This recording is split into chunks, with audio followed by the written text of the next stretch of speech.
This story begins with the beautiful eyes of a young girl. However, in them we cannot see calm, but fear, and as the scene zooms out, we can see that it is pouring rain. Her expression is one of absolute terror, but she also looks determined. A few seconds later, we can see that she is outside a house we already know from the past. As she enters, we can see that on the mailbox are the handprints of two little girls who used to be named Ingrid and Emma. Once inside the house, the place seems completely empty. The little girl checks every room and did not notice that there was a woman lying on the kitchen table, as she was completely motionless and did not catch her attention. The woman fell asleep waiting to be attended to on some telephone service, for which there were still 16 hours left until her turn. So, upon seeing her, the young girl just hung up the phone and let her rest, while she began to do some of the pending chores, such as washing clothes, taking out the trash, and making dinner. When night arrived, the little girl had already eaten something quick but delicious and was in her room doing homework, while the woman on the table remained asleep.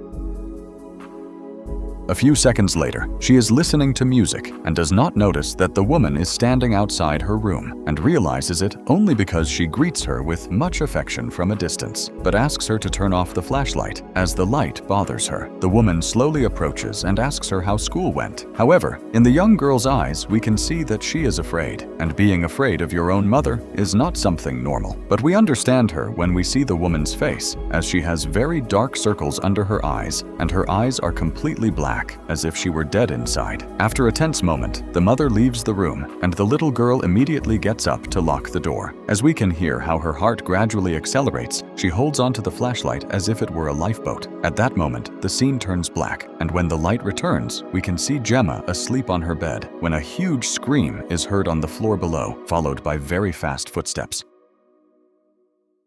She immediately tries to find her flashlight, but the only thing resting on the bed is the label she had stuck on the flashlight, and now her room door is completely open. Without anything to illuminate her path, Gemma slowly descends the stairs while hearing screams and laments in the kitchen, and a few seconds later manages to see her mother holding a knife. For an instant, her mother remains motionless, like a robot that has just been turned off, but suddenly they shout at her, "Get out of here!" And she begins to run all over the house, shaking the knife from side to side, as if trying to cut something invisible. With the bravery that we will never have, Gemma keeps walking, traversing the house in search of her mother, and upon reaching the bathroom, she can see the knife on the floor. There she looks up, and her mother is in the bathtub, looking at her through a small opening in the curtain. With that fixed gaze on her, her mother tells her, "Look at me," and begins to slam her head against the floor with such force that it quickly begins to bleed.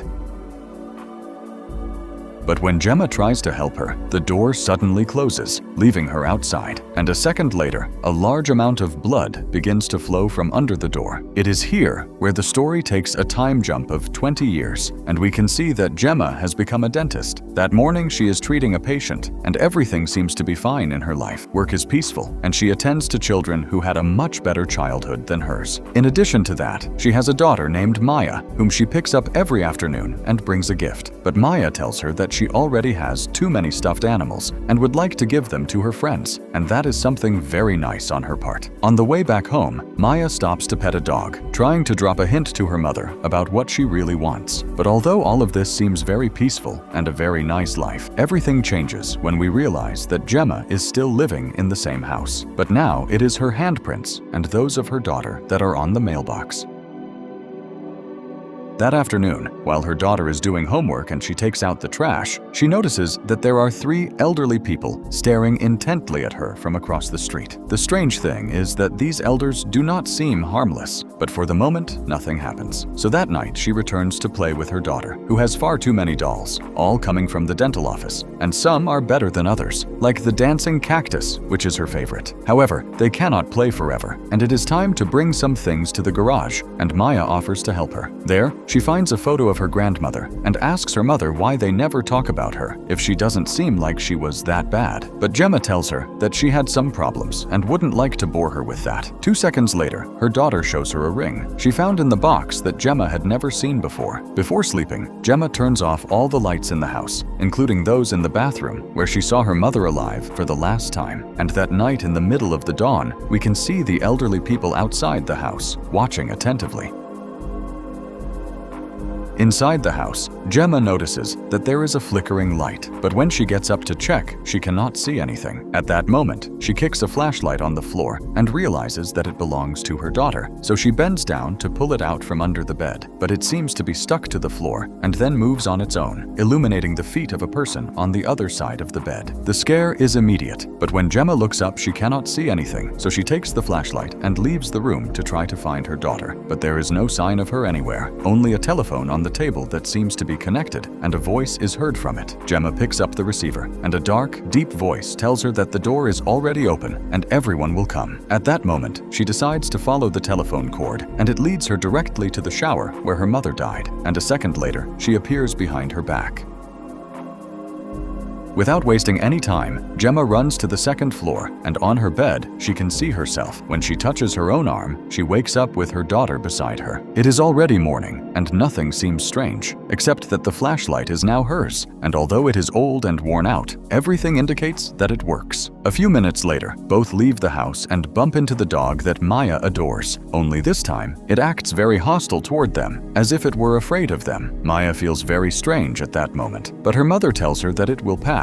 However, at the same time that happens, we can see the old people once more, walking on the other side of the street. Only this time, when Maya turns around, they are staring fixedly at her with almost demonic faces. Later that same day, Gemma is working and chatting with Nick, her patient from that morning, who won't stop asking her out. But she knows perfectly well that guys like Nick only want one thing, and she is past that stage of her life. Now she has a daughter who requires much more responsibility.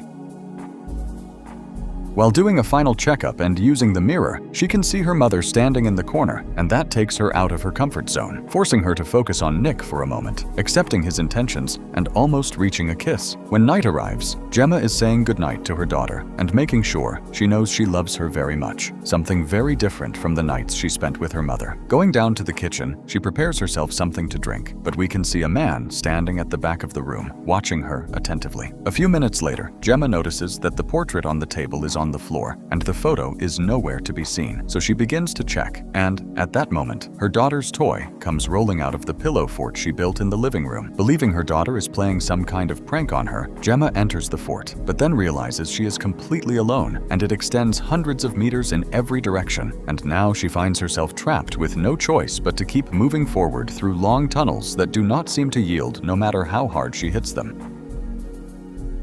As she continues advancing, she can see something very terrifying. It looks like the face of an old man looking at her at the end of the tunnel, and that's not all. Another appears much closer, until the oldest of all, the very same one she saw on the street that morning, is right by her side, with his mouth full of blood and fangs, eager for more. At that instant, the tunnel begins to close in on her, and the old man manages to reach her, grabs her hand tightly and places an ancient medallion in it. But before disappearing, he tells her that he is already coming. 2 seconds later, Gemma wakes up once more on the couch, but now the medallion is in her hand and has pierced her skin to the point of making her bleed. The following morning, she searches through her mother's things to see if she finds anything similar to that medallion, but nothing appears. And upon arriving at work, she discovers that her photo is no longer on the wall because it fell in the middle of the night, and they are looking for another frame. Trying not to think about what happened last night, she prepares to attend to her next patient. But here is where the unexpected happens. The disturbing old man who has been stalking her house, and the same one she saw the night before, is her first patient of that day. Trying to stay calm, Gemma lets him in, and he opens his huge mouth on the chair, waiting for her to attend to him. The smell coming from his mouth is nauseating, to the point where Gemma cannot maintain her focus for more than 2 seconds. But Lester seems to enjoy it. Shortly after, Gemma can see a hair coming out of one of his molars, so she begins to pull it, but it doesn't stop coming out until she has a large rope and his molar splits to pieces. Being a bit more cautious, Gemma offers to take an x-ray, but what she sees on the screen is extremely disturbing. Lester has sharp fangs instead of teeth, and although she cannot see them with the naked eye, she fears he might bite her, so she puts a protector on him so he cannot close his mouth and continues analyzing him.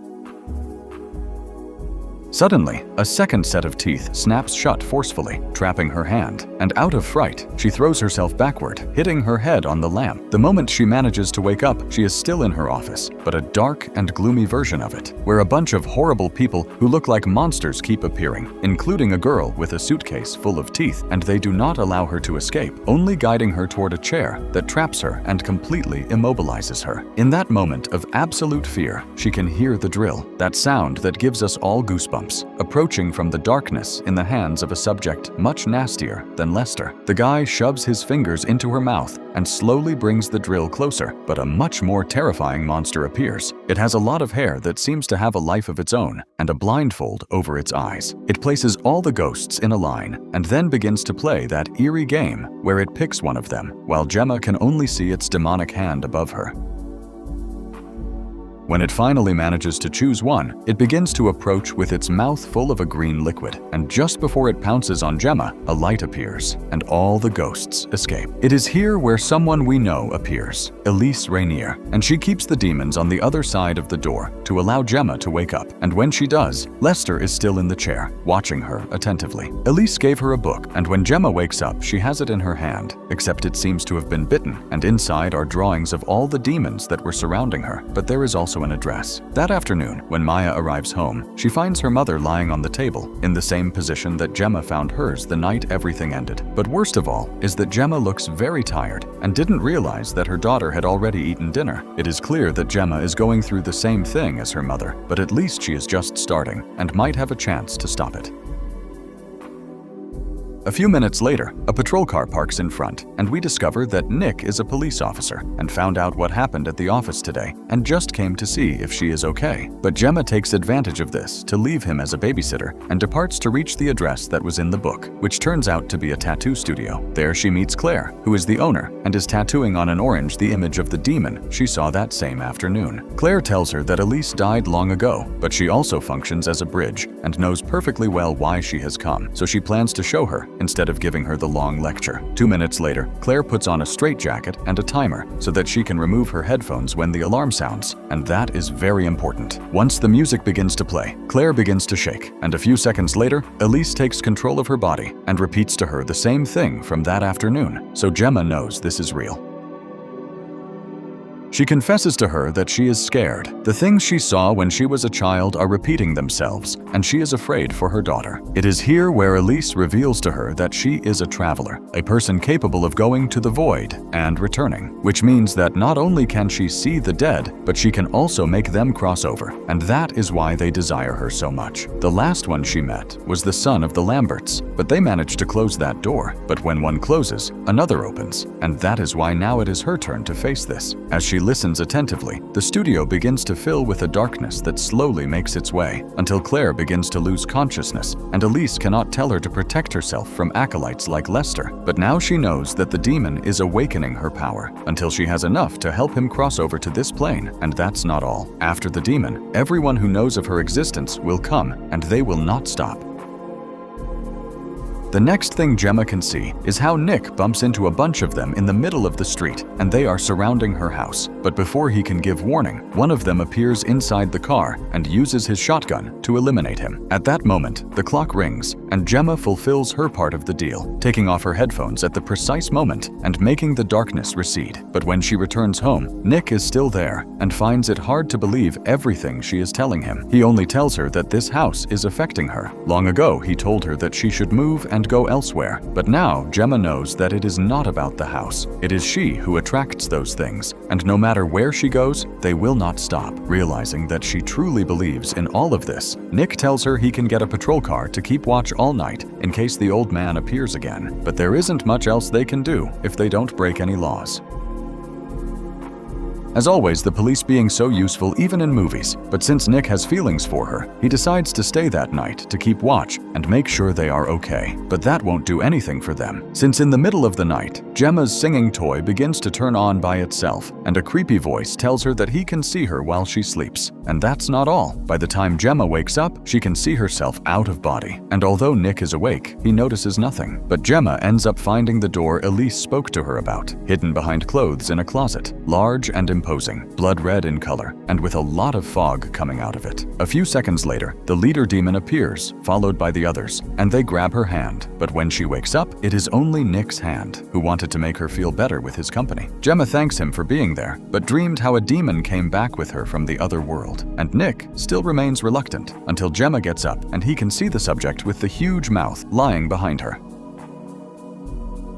This time, that thing is real and crawls along the floor trying to reach them, but it turns out its body is split in half as only that part managed to cross, and it seems as though it dies a few seconds later. The next thing that happens is that Maya knocks on the door, very scared, and tells her mother that she saw the old people in the Sullivans' house, the neighbors across the street. So Gemma takes her to her room to confirm it, and from the window she can see Lester and the others sitting in the living room watching television. Unable to do anything else, Gemma tucks her daughter into bed and closes all the curtains. Then she goes downstairs with Nick, who is already putting the old man's corpse in the freezer. They cannot allow Maya to see it, let alone anyone else. Although he cannot believe they are doing this, and they don't know if that thing will come back to life. Luckily, the next morning, Nick puts on his uniform and goes to the neighbor's house to check if they are okay. But the one who comes out is Lester and his acolytes, looking just as dead and concerning.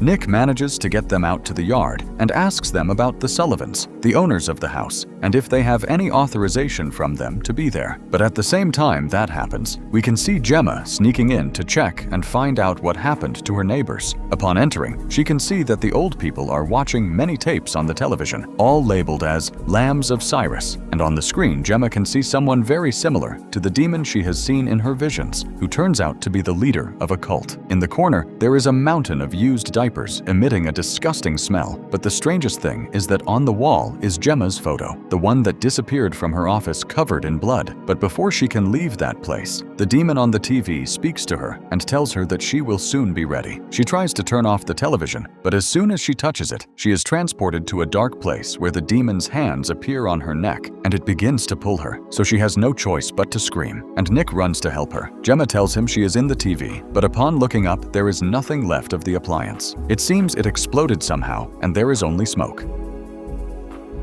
Nick helps her up, but before leaving the house, Gemma can see some strange pipes under the floor. After that, the following days were very strange. Her behavior changed, and the acolytes in the house across the street kept cutting themselves and using their blood to paint her photo, until it was completely covered in blood, as if announcing that the moment was very near. Nick did his research and discovered that Cyrus was a madman from Pittsburgh who created a cult that did many horrendous things, and in the end took his own life, but not before taking many with him to death. That afternoon, Claire appears with a bunch of oranges on which she has tattooed the faces of the demons she has seen, and she has a plan. Since Gemma discovered where the door is, then they will use her as bait to attract Cyrus and send him back where he belongs. The plan is as follows. When Gemma is asleep, the demons will pull her out of her physical body and take her toward the red door so Cyrus can attach himself to her, so that when she wakes up, Cyrus crosses into the physical world, and that part is necessary for Elise to help them banish him to hell. But the acolytes will be guarding the door in the spiritual world, and for that they need Nick to enter the neighbor's house and wake them from their sleep, so they will leave the door clear and the plan will proceed. Gemma wants to know what is on the other side of the door, but Claire tells her that they are all different. She must only remember to keep moving forward and not allow Cyrus to catch her. She must make sure to leave her behind before Claire guides her to the exit. That is the most important thing of all, because if they survive tonight, their lives will be normal again, and Maya will get her mother back. But before all this happens, she must take Maya to a safe place, so she is not in danger during the mission, and before leaving her, Gemma tells her that her mother was sick. She saw bad things, and now she is seeing them too. That's why she needs to do this, so they can be okay and move forward. Once everything is ready, Gemma asks Claire why she is doing this, and she confesses that her mother was also a traveler. That's how she met Elise, and now they are a team. She helps her free her mother, and Claire pays her debt by helping others. Once Gemma puts on the headphones, Nick moves over to the neighbor's house, but the windows are boarded up with wood and he cannot enter. What he can see is that it is completely empty and there are no signs of them. A few seconds later, Gemma crosses into the spiritual world and meets Elise, who takes her directly to the door, but the acolytes are there, guarding it, which means Nick has not managed to wake them up. At the same time that happens, Nick makes his way through the attic and there finds the corpses of the neighbors wrapped in diapers, but that doesn't matter for the moment. He must find find the acolytes, and seeing many oxygen tanks, he realizes where they are, hidden under the floor of the house, and he needs to remove the wooden boards to wake them up. But while he does that, Gemma is being attacked by them in the spiritual world, and they have thrown Elise with force far away from there. Lester appears behind her and throws himself upon her. At that instant, Claire tells Nick over the radio to wake them up once and for all, causing him to slap them hard, making them disappear from the spiritual world.